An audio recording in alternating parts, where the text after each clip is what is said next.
Before we get into this episode of The Hassle of Hair, we want to give a big shout out to our sponsors. First up, we have Castro's Pool Service and Repair. If you guys need your guys' pool serviced, maintenance, clean, fixed, Castro's Pool Service and Repair is the place to go. Their phone number is 209-675-5418. That's 209-675-5418. Check them out today, guys. Support those that support us. It's birthday! I'm Jesse. I'm Raquel. This is The Hassle of Hair, a podcast. Going after your dreams. A podcast about going after your dreams. Okay.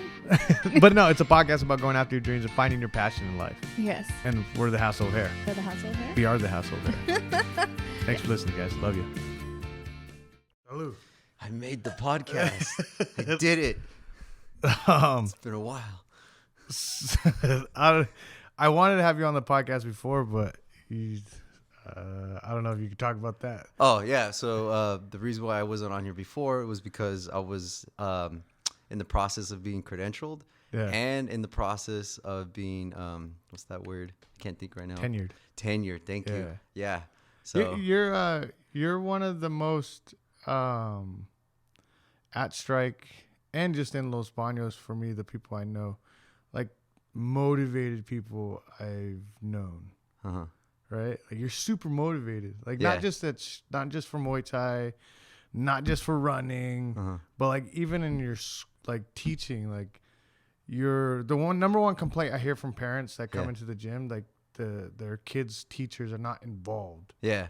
Dude, you stress out so much trying to involve yourself in this is a stress smile. I'm always stressed.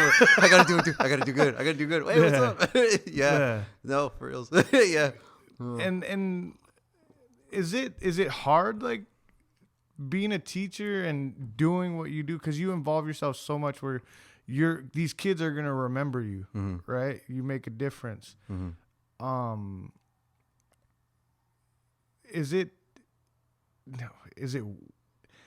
difficult, like balancing everything? Yeah, balancing. Well, in the beginning, no. I mean, I think I've always had that drive to do something besides just work, and but I think teaching is I just love teaching, and it's not something that I don't know. It's weird because I stopped trying to plan my life because initially I wasn't trying to be a teacher. I was trying to be an accountant and a CPA. Yeah, I was a desk jockey, you know? Yeah, exactly. Yeah. And I went to school for that. And then, I got my 4-year degree in accountancy and in business. Yeah. And so I was doing that. And then, things just didn't work out. Like I was miserable. I was gaining weight. And then I just started subbing. And I think when I started subbing, I started realizing, I don't belong sitting down, because I think the best times when I was working as an accountant was like helping others and interacting with people and just telling them, like, they would ask me, like, what'd you do this weekend? I was like, I went for a run, and they were like, what? You went for a run? I was like, yeah, I did. I decided to sign up for a Spartan race. It was like 6 miles. I only trained for like 2 miles. Yeah. So, but I think being as a teacher, like you have to be, I don't know, you have to be more than just a teacher. You got to be a good role model in general, because I think when, it's, I don't know. I always think back of Cartman from South Park. Like, how do I reach these kids? So it's like I got to do more than just be a teacher. I feel like I got to be beyond that. I mean, I think when I was a student teaching first grade, like they all thought I was like a superhero because I was a guy teacher and I wear like superhero shirts, but now I would be teaching them math. And I was like, there is something to this. Maybe I got to do more than just be a teacher. Like I got to be a role model for everybody. And everything just starts falling in line, like, yeah. But I mean, I'm not there, right? But from what I hear from the parents, like, a lot, I'll just say a lot. I won't give a percentage, but a lot of teachers just go in, get paid, and then leave. Yeah, there is some of that. They get tenured, and and then they go in and they're like, you know what? I'm just gonna go off the book. And honestly, like, and me and Lucy have the same philosophy too. Who's my wife, teacher. If you guys don't know, hey, everyone listening. And she's the one that discovered me as a teacher. We both are like this, have the same philosophy of like, if I'm bored, the kids are bored, and if so if I'm like I'm like, granted, there is times where we're like, hey, we got to put our heads down, we got to learn this. It's not going to be all like a glitter and glow stick parties and whatnot. Like, we just got to know the basics first before we get to have fun. But I try to be as excited about the subject, even if it's something that I'm not interested in. Yeah. Because if I'm not interested in, or if it looks like I'm just there, just like boring, no one's gonna learn, And then I'm gonna hate my job because I'm like dealing with people that are kids that are upset or being in class. Like, I want them to have like the best time, at the same time learning too. Yeah. And then I don't know, it just motivates me. So it's just like feedback back and forth. That's huge. I don't know. You're the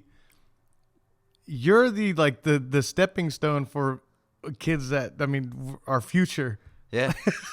Sometimes I think about that. I'm like, oh no. Hold on, let me turn off this light real quick. I was like, why am I sweating? And I realized that light's being questioned right now.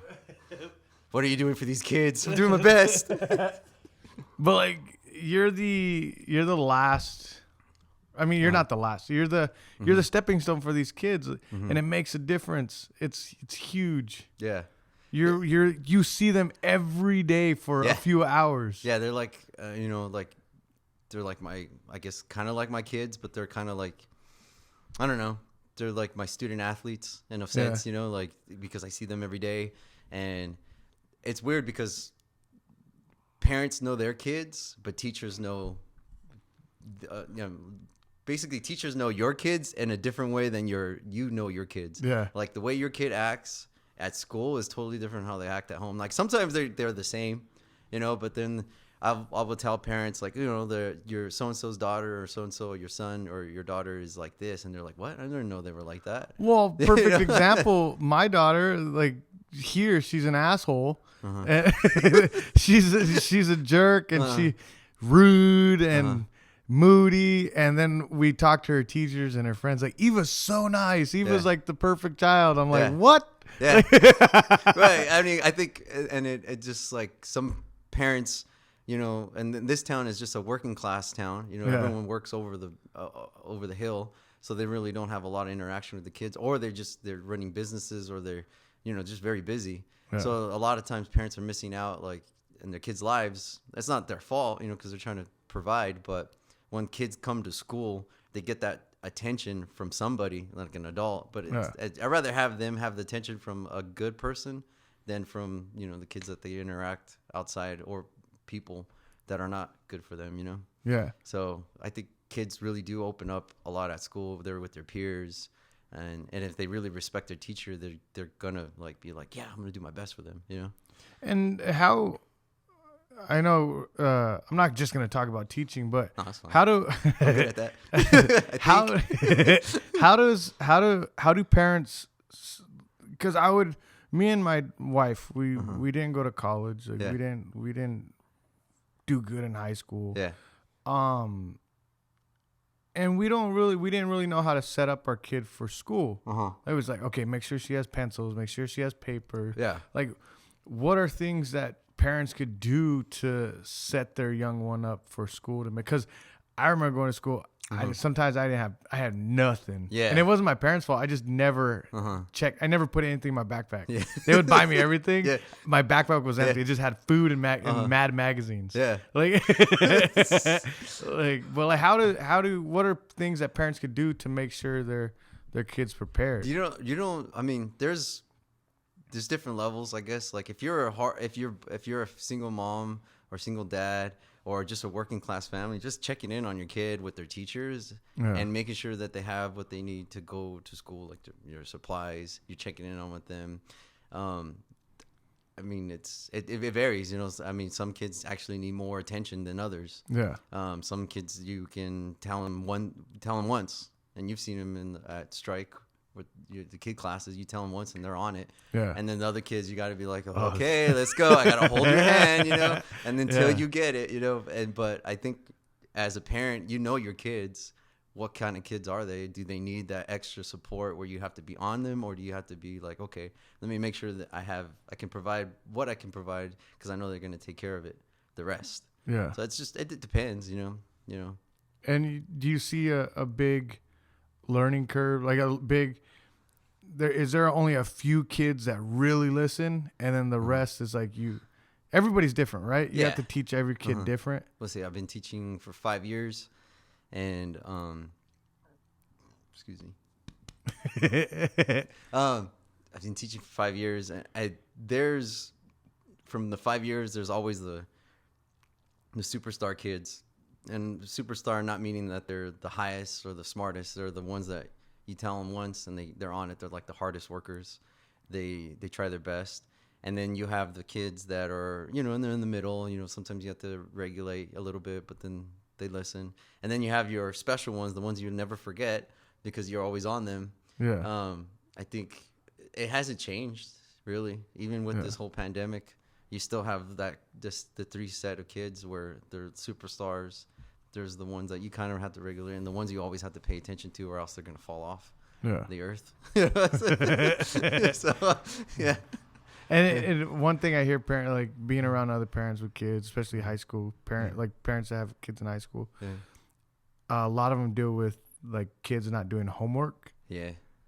How many times is it preventable? Like how many times is, because a lot of parents, sometimes parents are like, oh, they're just not getting the homework. Yeah. How many times is it that they're just not doing it? I don't know.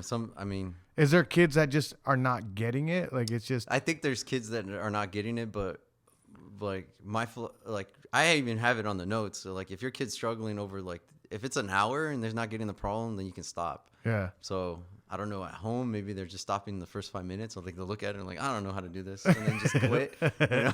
But whatever homework I give at home, it's always whatever I taught in class. So it's never something new. Like it's just randomly pulled out a page from a book and here you go, do that.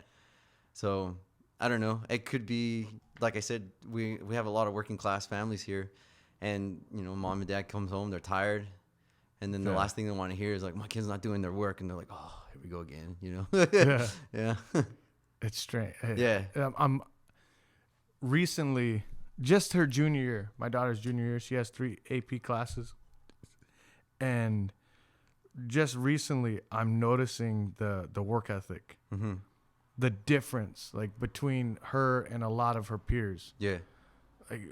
There's times where I'll come downstairs and it'll be like 12 o'clock at night. Yeah. And she had a cross country meet. She had something to do with her friends or something. And it's 12 o'clock at night on a weekday. Yeah. I'm like, Eva, what are you doing up? She's all, I'm finishing my homework. Sometimes it's not even homework that's due the next day. She just knows she has a busy week. Yeah. So she's finishing things that are due 2 days from now. Yeah. Well, she's smart. Yeah. She's a hard worker. Yeah. But that's all you ask for. It was like, yeah. But I don't know, I do grind, with everything I do. I'm always doing different things. My wife is a grinder. She's always doing different things. She's working. And I'm trying to figure out, is it just built in kids? Sometimes. I think it just is. Yeah. We were never pushy, do your homework. We never said get all A's. Yeah. She always wanted to get all A's. Did it. Yeah. It's so, and then I look at my childhood when I was growing up, no interest in getting good grades. Nothing. I was more of questioning why I was there. I was like, what am I doing here? Yeah, this is so dumb. I really would sit down. I don't have to read. Sometimes I did want to just read instead of yeah. and actually listen to a lecture. I hate having to take notes. Yeah. In front of a lecture hall. I'll take notes listening to a book or myself, but sitting there and then forcing. That's why you're talented at what you do, because it's something that's being forced on these kids, but you have to navigate through that and then really try to make it fun. Yeah. And then from what I hear, you're a really good teacher. I'm trying. Yeah. So what do you do to make it fun? I don't know. The way I'm talking right now. Energy? Yeah, just energy. Yeah. You know, let's go, guys. Come on. You know, Yeah. like, you know, like, and I know there's some kids that just look at me and they're like, oh my God, he doesn't stop. Yeah. I'm like, hey, the world doesn't stop. We got to go. We got to go right now. Like, there's no excuses. I was like, oh, it's hard. I'm like, yeah, I was a terrible reading growing up. So there's no excuse. Come on. I'm a teacher now. You can do this, you know? I'm like, you just can't stop. I don't know. They probably hate me for a bit. And then they're like, you know what? He really does care. I'm going to try my best now. Where does that come from? Because you said you wanted to be you went to school for accounting and you did. Yeah. And you I did. like math. Yeah. And what happened? Where did it change? I don't know. I just wasn't happy. Why did it, like, what did you have, like, when you were going to college or going to high College school? was fun. Yeah, I loved it. But where did the teaching come in? Did you ever do it before? No. It just clicked? Yeah. Yeah, I think Lucy brought it up. She was like, hey, because I started working, like, I stopped, you know, I was working at, what's the name of the company? No, I was doing books for Windecker. Oh. And at the time I was doing books for Windecker. I mean, I was just doing bookkeeping stuff there, you know? Yeah. And then she told me, like, hey, why don't you try out subbing? You know, they pay this much. But I see you're, like, energetic, you know? Yeah. I was like, okay, I'll try it out, you know? And then the first sub job I had was TK. Yeah. TK is like 4 kinder. Yeah, you know, and I'm shut up. No. I remember this one kid. He was just like, his name. I can't say his name. Never mind. Yeah. I'll never forget his name though. He just like, this kid was like, he broke all the rules and he knew it. Like he smelled weakness in me. Yeah. He was just like, oh, you're new at this. Yeah, you want me to walk in a nice line? I'll show you what's up. Like, but I mean, after that day, I remember telling her, like, oh man, I want to do this. I think I want to try this now. You know, like, I want to get these kids' attentions this way. And she's like, I think you should be a teacher. You ever think about it? I was like, I don't know. Maybe, you know, I could go back to school, you know, but I don't know. I think I guess in a way I'm like kind of like a people pleaser, you know, in a sense. Yeah. So when I went to school, it was because... Keep going, talking to the people. I'm going to grab something. Oh, no worries. Initially, when I went to school, back in high school, my goal was to be an electrical engineer. And it wasn't because it was my goal. It was because it was my pop's goal, you know, because he was running a business. And so I was like, oh, man, I got to take all this hard math, which I loved math and already. So it was okay, you know, and it was like, oh, it's just more math.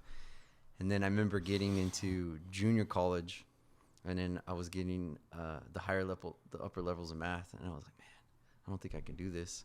You know, I was just freaking out over the courses, and then I was like looking back. I remember one of my cousins told me, she was like, yeah, you know, there was this guy, he was super buff, got into electrical engineering program. By the time he graduated, he was like super fat. And I was like, what do you mean? She's like, you have no life. You know, like, it's all math. And like, this guy was like a super athlete, you know, like, and by the end of the whole program, he was just like, you know, there was no more super athlete anymore, you know, when he got his degree, you know.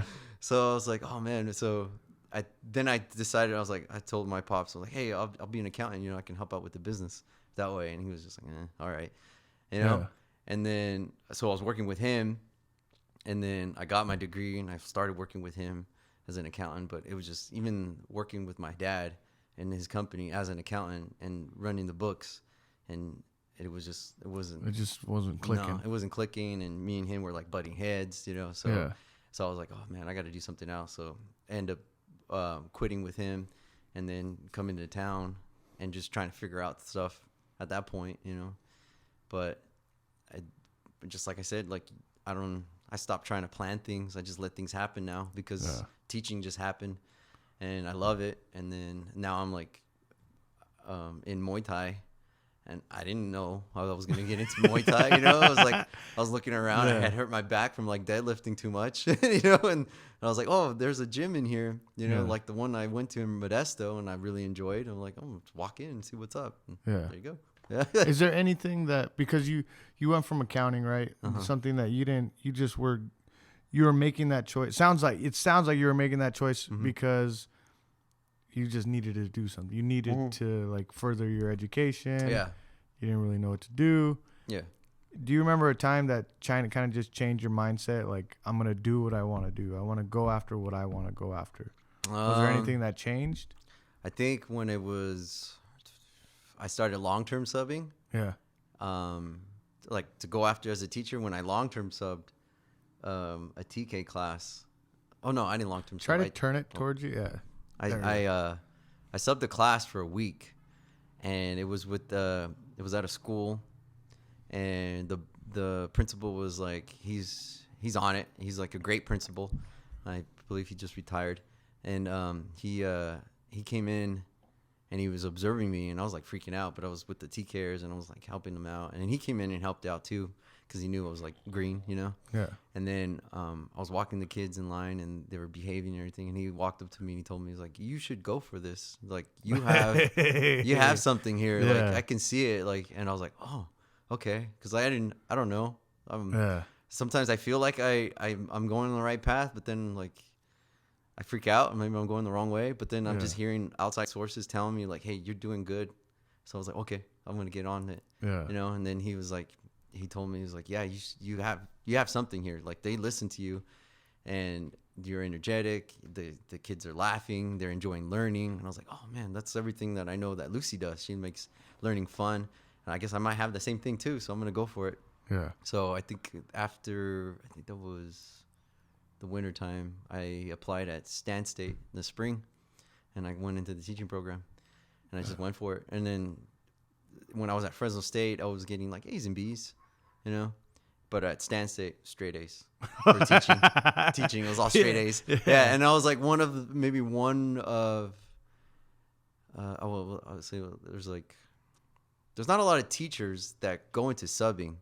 So when I was in the teaching program, like there was hardly any of them that was subbing. That they had were teaching. experience. Yeah. They just like straight out of went into teaching because they got their liberal arts degree, and they're just like, oh, I'm just gonna be a teacher. Yeah. You know. So then they would ask me like, did you get your liberal arts degree? I was like, no, I got my accounting degree, but I'm in here.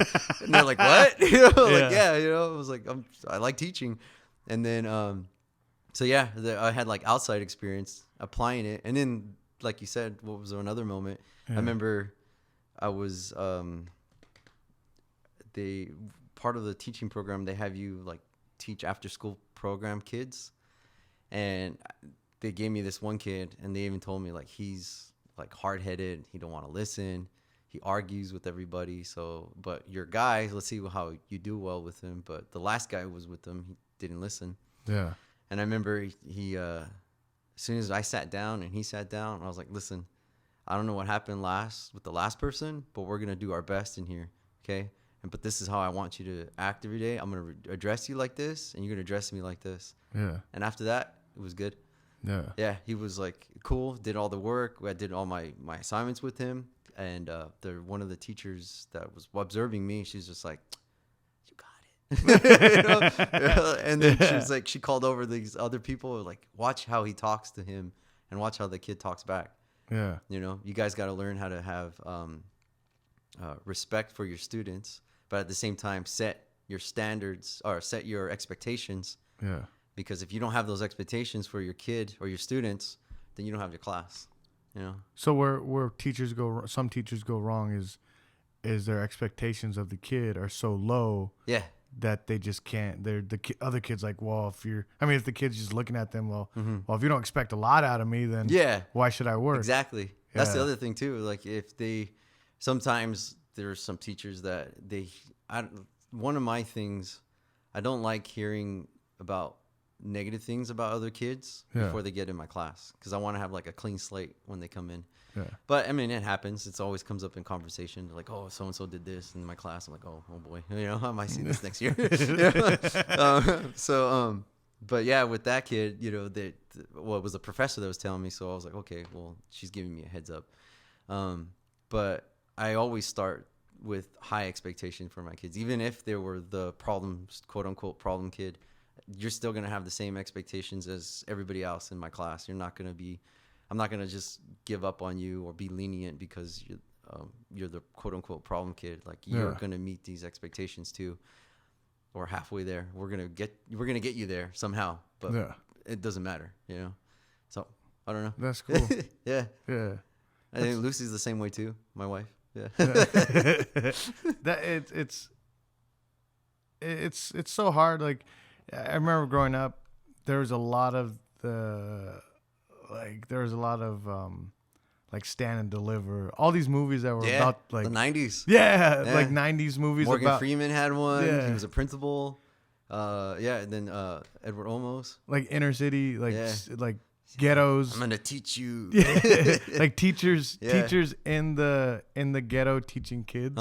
Like it was such a there's a bunch of movies like that. Yeah. And Freedom Riders. Yeah, Freedom Riders. Yeah. That was like the last one. Yeah, I think right? so. And I like, think there's another. Oh, look, look, another one. It's the Finger Man. Yeah, that movie's awesome. Stand and Deliver. I love that movie.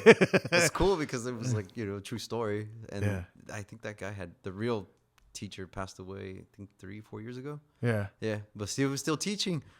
But there's so many movies. There's so many movies that were influenced by teachers, and it really shows like the impact that these teachers have. And it's crazy that you say a lot of these teachers are not getting experience. There's ways to get experience to see if you like it. Yeah. Right. But they rather not do it and then get the liberal and then go to school for it and then step in there. Yeah. I think that goes with everything, right? You have to have go look up what you like. Yeah. You wouldn't have known if you liked teaching if you didn't go teach. No, right? subbing. Yeah, subbing. And you know, when you were a kid, how did you treat the subs? Yeah, a sub was there. It was like, yes, free day. Just get them. But most of the time, and this is my, is it anecdotal? Anecdotal is where it's your views, right? Where it's okay. So your circumstances. Yeah. So my circumstances, I seen subs. Most of them, like 90% of them, were just like, all right, free pay, like payday. Yeah. Let me sit down. All right, guys, I'm gonna sit back. You guys just do whatever. No, that wasn't me. That was not me. I walked around. I would talk to kids. Like, hey, what are you doing? Oh, I see how you're doing this. So like, hey, let me show you a different way. Yeah. And then they would ask me like, why are you helping us? Like, you're a sub. I'm like, I don't know. It's cool. Like, why I'm just gonna sit down and fall asleep. And I would just walk around. I would sub all grade levels too. So just get go to TK, second, first, third, fourth, fifth. It didn't matter. High school, junior high. Junior high was crazy though. But something about junior high. This kid's hormones. Oh. That I knew for the sure. I was like, no junior high for me. Just crazy stories. I think I told you one of them. Where, like kids wanted to fight me. Oh yeah. I remember. I'm like, what the heck? It's just you're dealing with kids that are going through like hormones and puberty. Yeah, and it was a girl too. They're all amped up. She was big. Like it's so crazy to me, and that's why even as a parent, I don't try to force anything on my daughter because I try to give her the most trust as possible. Yeah, because she's going through so much from. She's going through puberty still, but from you see a difference in just her mood from 12 to 16. Yeah. She's like all over the place. Yeah. When one day she's in a matter of a day, she'll go, an hour, mad, sad, happy, pissed off, moody, crying. Like, what is going on, dude? Where's your off button? Sometimes it's like that when it's like you're teaching and you notice your happy kid is sad and your sad kid is now mad. It's like, oh man, I gotta go make sure this person's okay, make sure this person's okay, and I'll ask them questions, everything's fine, you're safe and everything. And it's like, oh no, I'm just sad. I'm like, okay, all right, we gotta get to work then.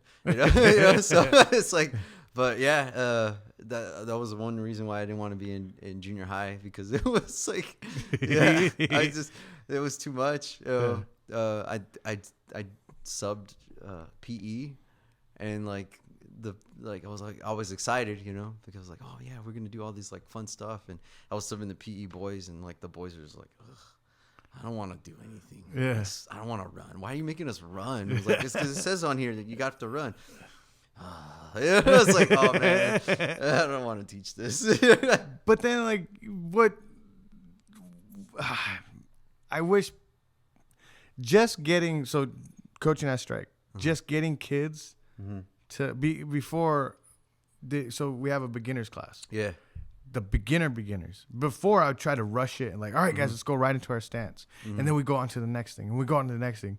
I realized if you can't get them to do the little things, like attention, fall and make a line. If you can't get them to do that, then they're not gonna do anything else. Yeah, I'm gonna show you this really cool combo.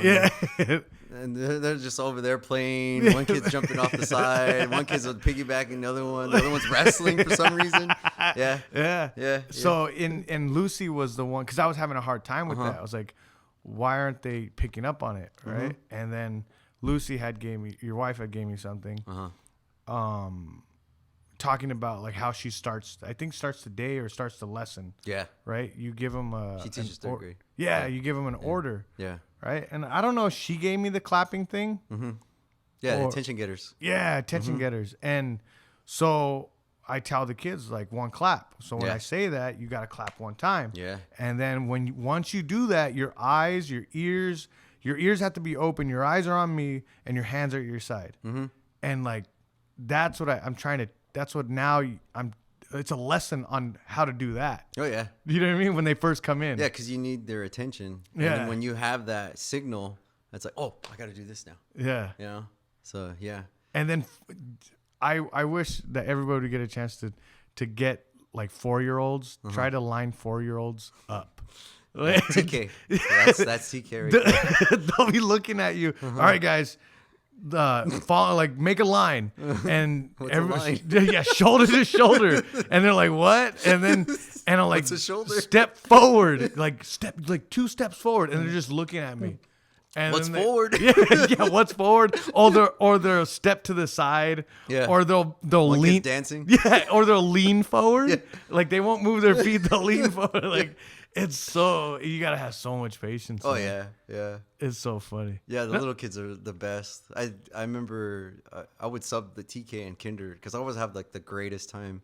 And then everyone would avoid them. I was like, why? They're just so pure, you know. They're like they're so innocent. Yeah. They're happy to be there. I mean, they're just like, let's go. You know, they're in line. They're like, I'm going to school. You know, it's like, how do you get mad at that? Yeah. You know, like, yeah, come on in. You know? So yeah, I know what you're saying. Like, it's like, hey, we need to stand in a nice line, okay? And unless you show them exactly what a nice line is, or you get their full attention, they're just gonna be like, this is a nice line. Yeah, there's no with that age. Yeah, I know. With that communication, it's like with those kids, there's like the communication is literally grabbing the hand and showing them how to do it. Sometimes you're gonna have to do that. You know? And then or you just like, when I was like teach kinder or TK, it would be like I make like something little like the biggest deal. I was like, look, oh my goodness, so-and-so is standing so perfect. Oh my goodness, they're going to be like the best student ever. And they're going to be like a rock star. And then you see right away, they're, me too, right? Don't forget me. You know? Yeah. That was something else you guys taught me too, was that. And I a lot of how I get a kid's attention and how I teach is because of you and Lucy. Like you guys, I would ask you guys questions and stuff. But other than teaching, like, what do you do? Like what? Yeah, what do you're into a lot of things. Like, you're into running. You're into my Muay principal. Thai. Like nailed it on like I nailed it. He called me the Renaissance man. I was like, what? He was just like, yeah. He was like, you're doing this. You teach. You like art. Like you're an artist. You exercise. You fight. It's like you're like a jack of all trades. And you're having a good time. It's like, you're a Renaissance man. I was like, I never thought of it that way. That sounds cool, though. I don't know if you're right, but sure, yeah, I'm a Renaissance man.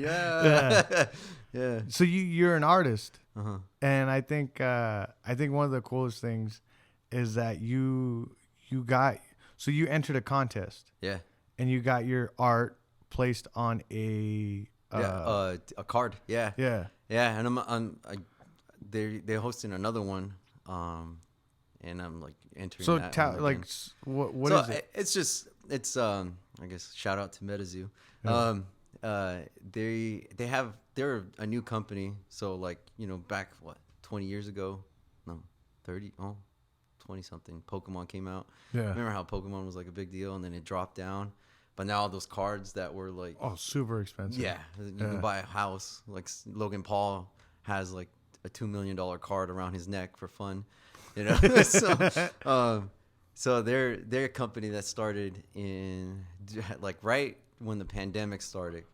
So, but they survived, and they're kind of like a tight knit community right now, and they have an artist appreciation Discord, and so they look for fans of the game to commission artwork for them, and then once a year, I believe next year they're gonna have the main contest. So I did the small contest just to get my name out there. Yeah. And I won. So I got my art piece, which was Bunny Man, which is a cryptid. So if you're into like UFOs and stuff like that, that's what MetaZoo is all about. It's like all the like United States cryptid monsters and cryptozoology. Yeah. Stuff Ben probably was into. Yeah. And then he changed to something else. Yeah. But so like Sasquatch and all that. So Bunny Man is the legend of Bunny Man. I don't know if you heard about it. There's like a bridge in Virginia or Vermont that everyone is scared to cross because it's like a serial killer a guy dressed up as a bunny man, or in a bunny costume, but he has like an axe or whatever. I don't know. And I drew him, and I drew him on the prompt was cryptid monsters on vacation. So I basically drew him just chilling on a hammock, like by sunset. It came out pretty cool, and I won. So I got my name out there, and then I'm hoping that I build more following to that, so I can get my actual card in the actual game itself. Yeah. Yeah. So, but if you win, they put your artwork in actual cards, and I should have brought it. I didn't bring it. Post the link. Yeah, that's dope. Yeah. So, but yeah, I mean, art I've been drawing since garden. Yeah. And it's always something I can fall back to whenever I have downtime. I'll just start drawing.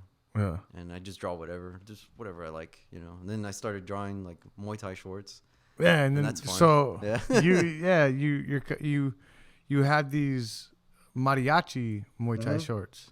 Those ones are on the way, and I have those, and then I have the strike ones where I'm trying to find that translucent material.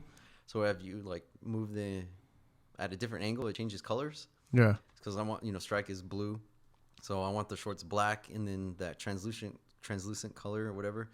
So as you like look at an angle, it turns blue. So then it's like that color. I want that. So I drew that out, and then I drew some Nacho Libre, which I got like a lot of people like liking it. So that's like, okay, I know people are gonna buy them if they ever come out, which I don't know what to do.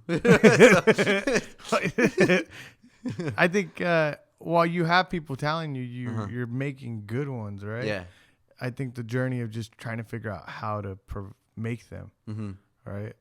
Like so that story of the Patrick SquarePants. Yeah. Patrick Starr. Yeah. His Muay Thai shorts. They went through Muay his Thai shorts, Addict. and then I put him. Yeah. Yeah, and Muay Thai Addict came out with them, but you gave Muay Thai Addict the idea, and then like. I think you're really, really good at it. I think you are. Like, you have that kind of art style. Like, Nashi's a good artist. Oh yeah. But I think you're like a designer. Mm-hmm. Does that make sense? You're an artist and a designer. Yeah. Because I kind of see what's, I guess, trending or what's popular. Like right now, everything's like nostalgia. Yeah. It's, like what's the like? How do I turn into? How do I?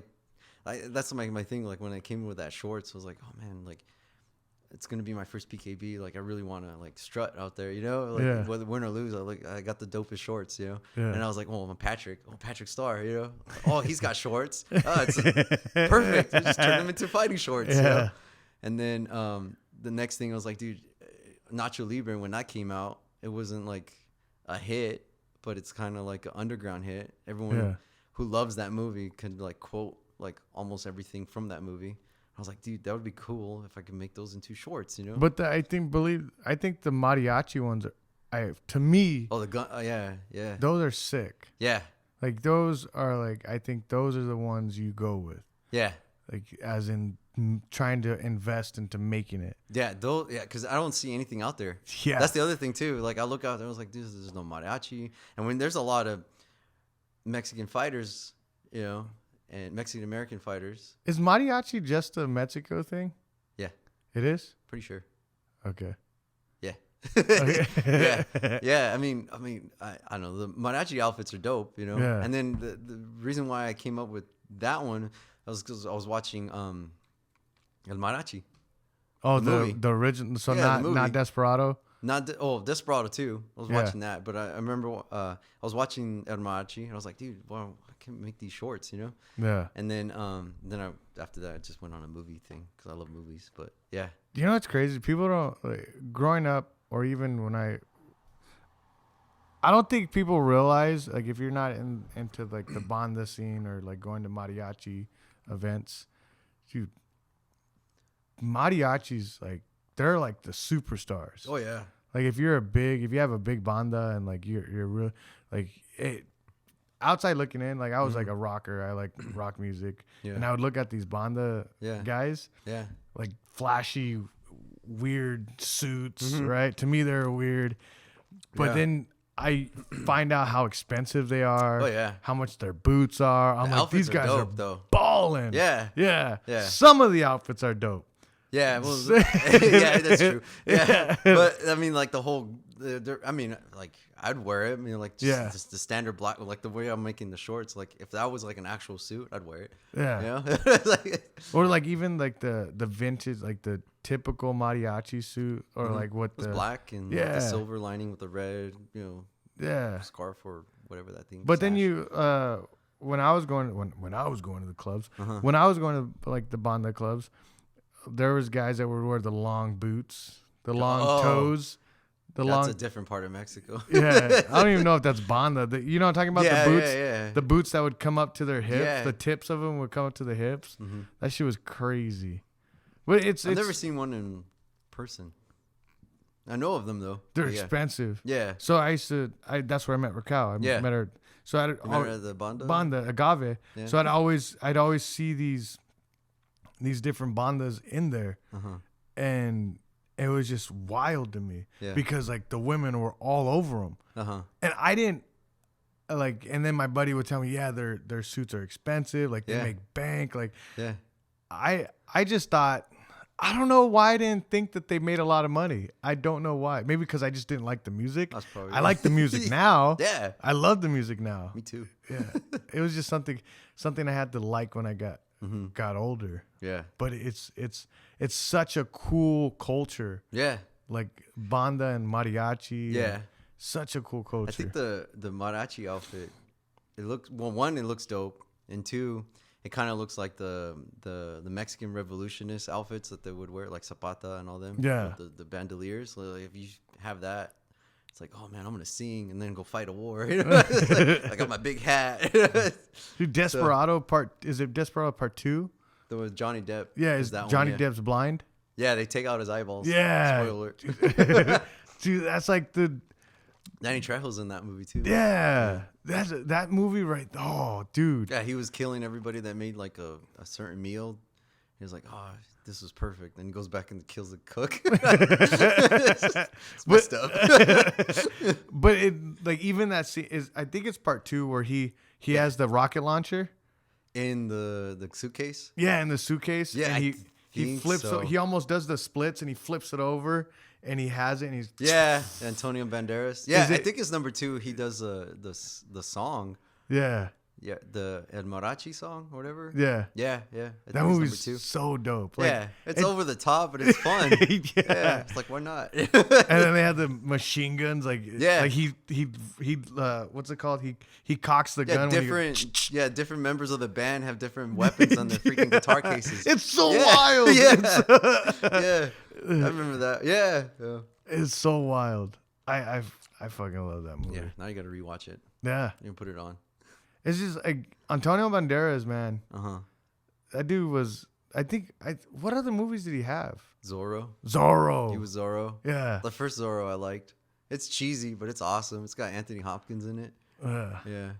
And then Salma Hayek is in Desperado. Yeah, she's not in part 2, right? She's in part 2. I'm not sure if she's in part 1. I don't remember. It's somebody else. I think it's Penelope Cruz. That's true. Yeah, Is one it? of them. They always there's the two same Mexican actresses they interchange in Hollywood. And who was the writer on that? Robert Rodriguez. He's right? the director. I don't know if he wrote the first Mariachi movie because it wasn't Antonio Banderas in the first one. It was some other guy. And that one's in Spanish, right? Yeah, the first one. Yeah, that's the one where it's like he opens up his briefcase and it's like a fake guitar, and all the machine guns and knives are in there. Yeah. Dude, can you imagine? Cheech is in that movie too. Yeah, he's the priest. Yeah, that kills. Can you imagine if you make mariachi shorts and then mariachi they do a gloves? remake? No, gloves. Oh, gloves. Dude, that'd be dope. Just a matching set. Well, I was like, when I was making the mariachi shorts, when I've seen different. When I went to Iowa, and I was looking at everybody, and looking at the different fighters in the entrances, and they have the like flowers and stuff, and I noticed that some people had like sashes, like around their like stomach, and I was like, dude, it'd be dope, because like bullfighters have sashes, and then the mariachi outfit looks like a bullfighter outfit too, like a red sash to go along with your shorts, just matching, so you look all clean and cool, like I'm about to go fight, I guess the other person's the bull, It's crazy because like these, I wonder, like other cultures, right? Mm-hmm. Other cultures have outfits that represent a type of art, type of art, right? You think of a matador, you know what they're wearing. Yeah. You think of a mariachi, they have a certain similar suit, outfits, right? And like, I'm trying to think of something that's in other cultures that has that. Like fighting wise or fighting animals? No, like in art, like what do they I mean, everyone knows like Japan, the samurai. Yeah, the Irish. What's that? The kilt. The kilt. Yeah. Yeah. The Irish. Yeah. It's so crazy. Like you people have to dress a certain way to be something. But it just like makes you pop. I don't know. Yeah, like I guess it's not. It's like the stereotypical outfit, like you pointed out that, but it's like it's not, but it is, but it's But even like the youth that are coming out with these like banda bands or like oh yeah, they're not even wearing anything. They're just like they're just jeans. They're the Edgar cuts. Yeah, dude, that's like what it is. They're just like let's just sing. Let's not wear the outfit and stuff. But yeah, I know what you're talking about. It's like taquache music. Yeah, with the Chevy trucks. Yeah. There's dude, they get down on the guitar though. That's what's so crazy is like, and then they have good voices. But like I walked out to what were your walkout songs? I walked out to El Borracho by Los Titianes de Durango. It's the only like banda band where I'll listen to all their songs. Nice. I don't know why. It's just like they have a song Camarón Caramelo. Camarón Caramelo. And it's I ask, it's not the whole thing, but it talks about like I think it's slang for like a curvy woman, like a plump caramel shrimp. Yeah. I have no idea, dude. I've asked everybody, what does this mean? And they're Where like, from?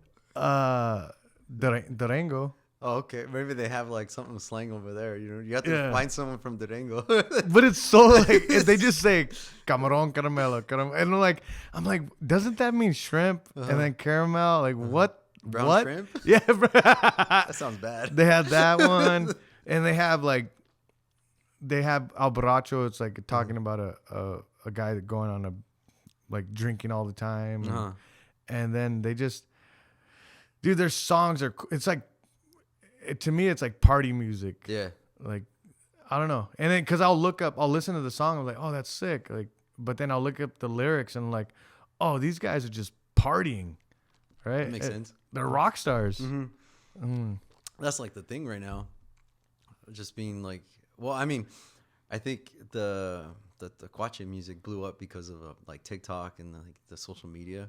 Yeah. And So what it is just goes from what does the there, Kwache mean? I don't know. I think it means I don't know. Shoot. Is there an English like translation? I think it means possum. But what is it? What is it like? What makes it different from like banda music and like the beat? I don't know. That's all it's always here. Like there's a guitar. Yeah. But I don't know, because it's like, you know how like in the 90s we had like the gangster rap music? Yeah. That's like the gangster rap music. Like they always like talk corridos? Yeah, I guess so. I don't know, maybe. And I don't know how to spell it. So I'm like the wrong person to ask, I guess. You know, but I've seen like, you know, I watch like Fools Gone, like I follow Fools Gone Wild, and they always post up like stuff like that, you know. But then one guy they posted was a kid, but I don't know. I went on this rabbit hole, and it was like all like that corrido music, but there was like if you would have muted it, you would have think it was like a rap video, because it was like, you know, the girls were all in like bikinis and they're throwing money and stuff like that. But then you turn around, it's like, so it's like, yeah, I don't know. I think that's what it is. And then, you know, if you see a lowered Chevy, and that's what's usually bumping, you know. So. It's such a because I never experienced. You're first generation Mexican, right? I'm like 1.5. My mom was born here. Okay. Yeah, my dad migrated here. Yeah. And me, I'm second. I'm no third, like 2.5. 2.5. Yeah, something like that. But like, I really never really got to experience my culture as much. Right? I had to learn through friends that were first generation. I had a lot of first generation friends, and I had to learn through them like what banda music was, like why are they doing this, or like even the whole like going to a quinceañera and like why they're doing certain stuff. Like it's just, I don't know. It's as I get older, I'm learning about my culture. But you were growing up seeing your dad, from immigrant to success story. Yeah. Like your dad is like, I tell you, like the American dream. Oh yeah, it is. Yeah. Yeah, I remember when he got sworn in as an American citizen. It was up in Fresno. Yeah. I was like 10. And I was like, what's going on? He's over here like this. And I was like, my mom was like, yeah, he's getting sworn in. I was like, okay. Did you even know what that meant? No. And then as I got like in high school, I was like, oh yeah, my dad got sworn in. Yeah, he's legal. Yeah. You know, like before it was I guess like a work permit, or he was legal by marriage. That whole like loophole, you know. But like he became official a citizen, and then he was able to apply for his like, I think his licenses, or once he was officially legal, he was able to do more with that, you know. But he's him and my mom, their story's crazy. You know, at one point, you know, I don't know if they're gonna watch this, but I think my dad might share it too. At one point when I was born, I think it was like a month or two, we were homeless. We lived in a car up in what's the name of the city? It's right before San Francisco. It's right after Redwood City. I think it's Redwood City. It might be out there. But there was like when I remember growing up, they would always point out, like, that's the building we used to like clean, and we sleep in the parking lot.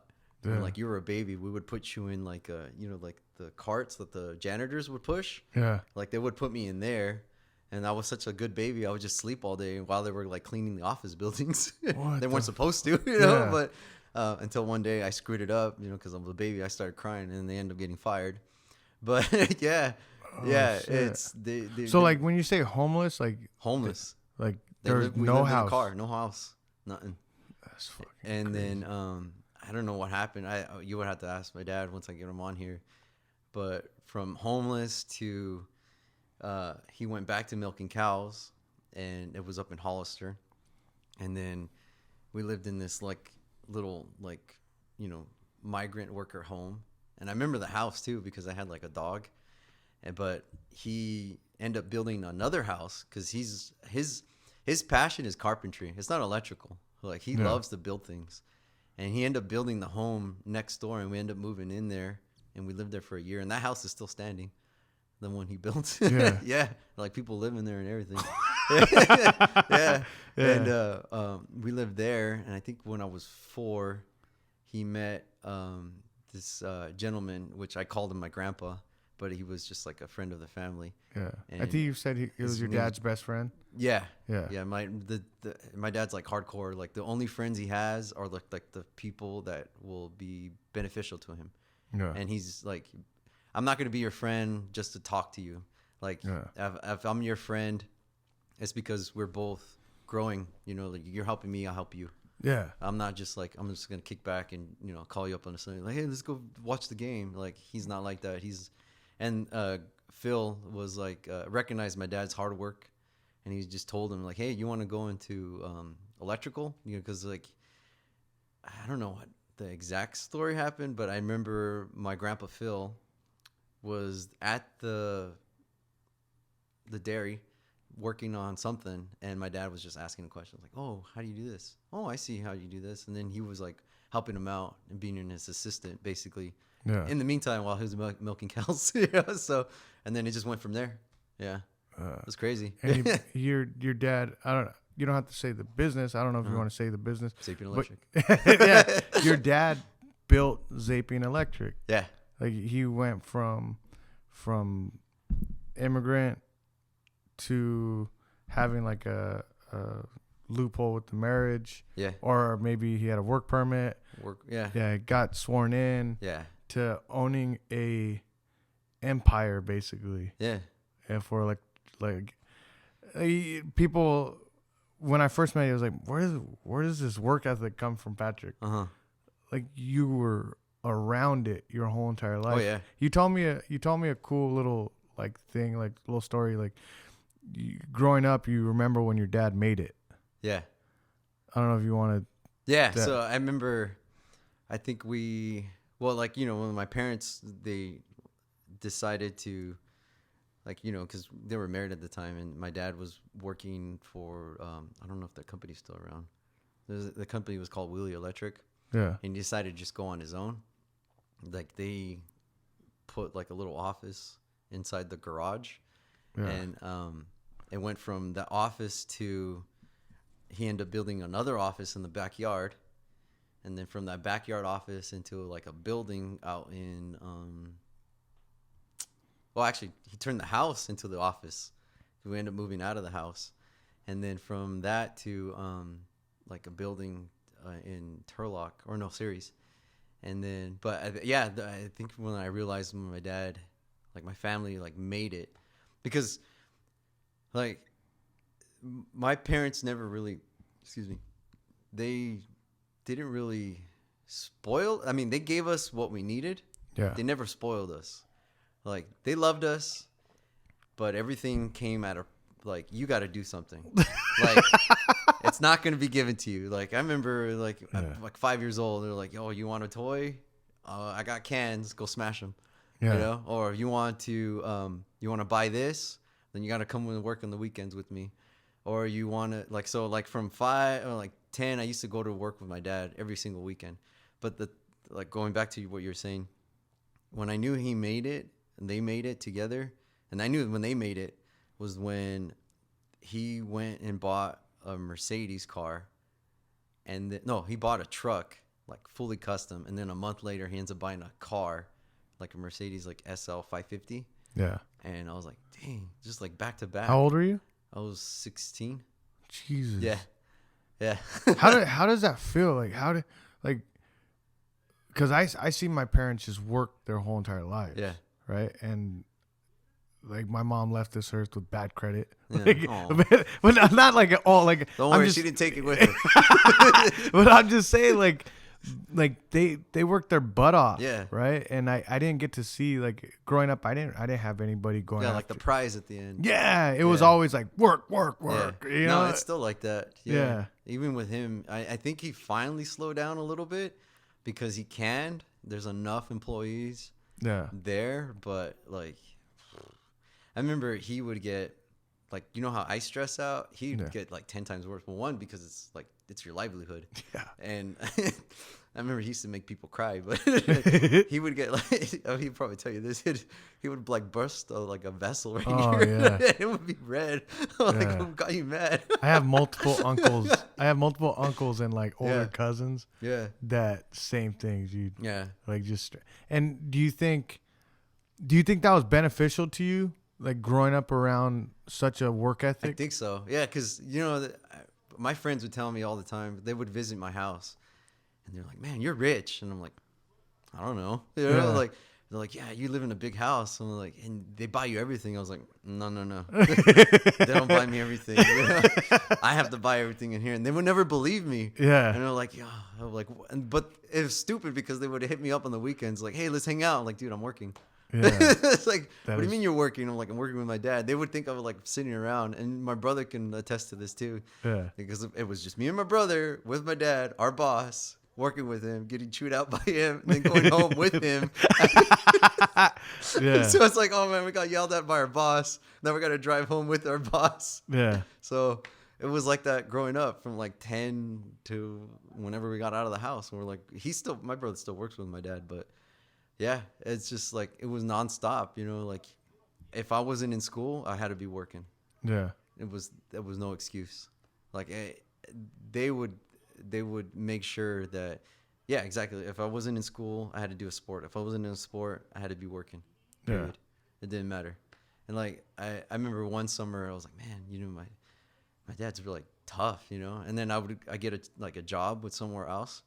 I'm like, this is easy. I don't know why people complaining, you know, like the bosses yelling at them. I was like, you ever have your dad yell at you? Your dad didn't go through HR to get you in trouble. No, you're right there. You know? And you're grounded. Like, oh. You're suspended and grounded. Oh, man. You know, so it's just like my brother, actually, he said it best. He went to, he did Army Reserve. Yeah. And he went to South Carolina and boot camp. And he was like, man, these guys are crying from the drill sergeants. Yeah. I'm over here laughing. But my dad said worse. That's hilarious. Yeah, and I was like, yeah, that makes sense, you know. Yeah. And then I remember he told me that. I was like, yeah, our dad's hardcore. You know? Like, he could be out here. He probably scared the drill sergeants. Yeah. You know? Yeah. It's just that it was like just alpha. Mm-hmm. Like, I haven't even met your dad, and like, he just sounds like an alpha. Oh, he's chill now. Yeah. Yeah, but like, if you would have met him, because it's like 10 years ago. Yeah. I gotta. Yeah. I mean, you want to have him on here, and hopefully he does come on here. Like, I have to ask him, like, because to him it's life and death. Like, do you remember growing up? Like, do you remember growing up and remember the hard times? You know, they did a good job. You know, they made sure, like, I think back. Because your mom's intense too. I'm not just saying your dad is a hard worker too. Intense. Yeah, your mom. So before you get into that, put them down. Yeah, no. I'm surprised they lasted. They were married for like 20 years, but you know, like, I would get chewed out by my dad, and then get home and get chewed out by my mom. But this is like the mindset that your mom's at, and that I was shocked the other day. She had came into the 5:30 in the morning class, and she was in a boot. I was like, oh, she must have got hurt recently. Yeah. And she said, oh yeah, my Achilles, I tore my Achilles. First of all, she's in there in a boot, still working out. So that's number one. That's still a different mindset. Then she tells me, yeah, I've been working on it. I've been working out on it since like 2 months ago or something like that. It's been a long time. Had like a ball or something. Something was going on with her ankle. It or foot. was already gone. Like she was saying.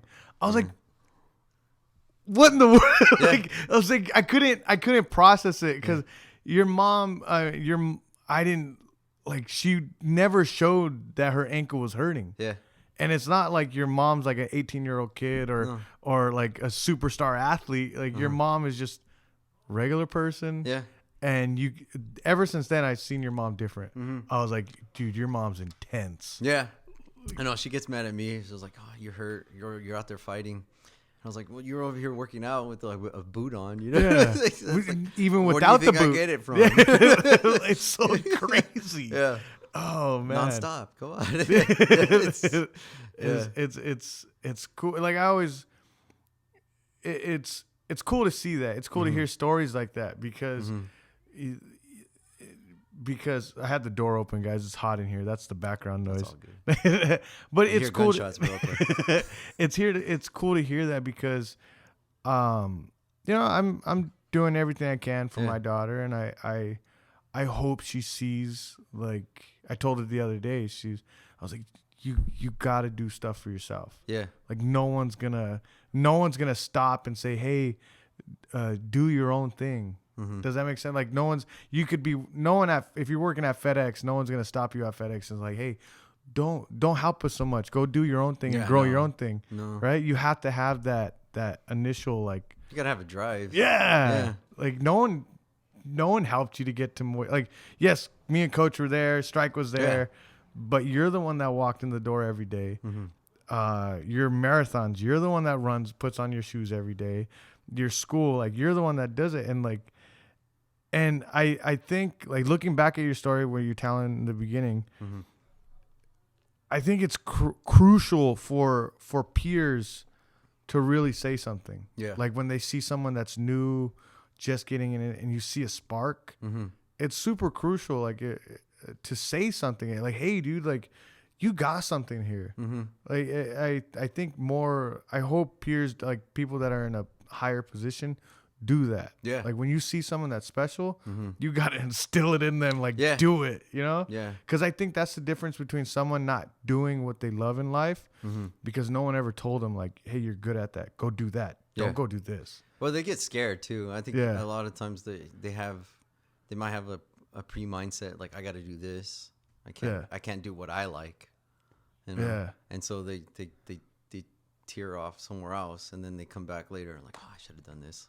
You know, but telling people, but in the end, it's up to them. Yeah. 100%. 100%. Because it's still, you have your parents' mindset.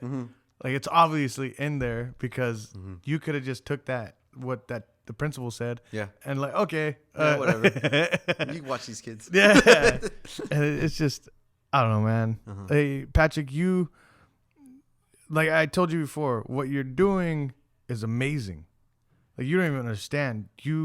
I know, like watching you, I know you never stop and what's that saying? Stop and look back and see what you've done. Or not look back or just look at look what I did. Yeah.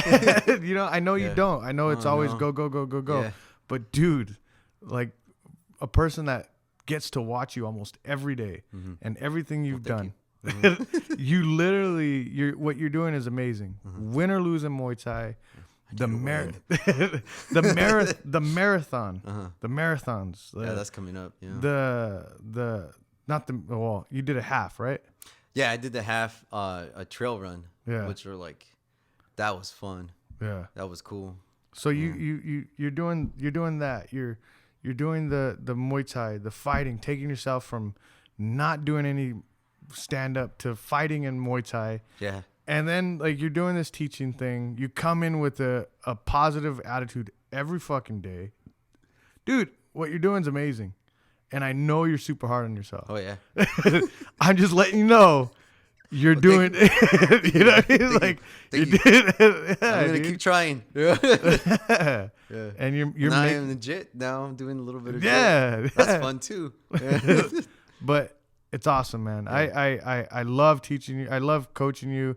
I love being your friend. Yeah. Most importantly. Oh yeah. And you've been a big push in my life, dude. I have gone to you for multiple things, for coaching, for stuff, and thanks, man. Is there anything you want to tell people that are listening? Do your best. Keep trying. That's what I do. I just try. I don't know. Just, always smile. That's a big one. That's a big one. Yeah. it's never enough. No, Just keep on going. Just keep going. Just keep going until you get. I don't know. Do you want to plug anything? What am I doing? Nothing really. Everybody read. Make sure you're reading. No, like your art. Your my artwork, art. Oh, your Mr. page. Hoodoo. Yeah, That's my art page. My Instagram, Mr. Hoodoo Art. I have a YouTube page. I think it's called Mr. Hoodoo Art as well. Go check it out. I mean, I'm always busy, so I'm not really on that YouTube page as much. But the art is coming, and the shorts should be coming soon. Yeah. I'm gonna get on it. Thanks for doing this, Patrick. Thank you. I appreciate you. Hopefully we can get your dad on too. Yeah. I made the podcast. Thanks, man. I appreciate you. Thank you guys. Thanks for listening. Peace.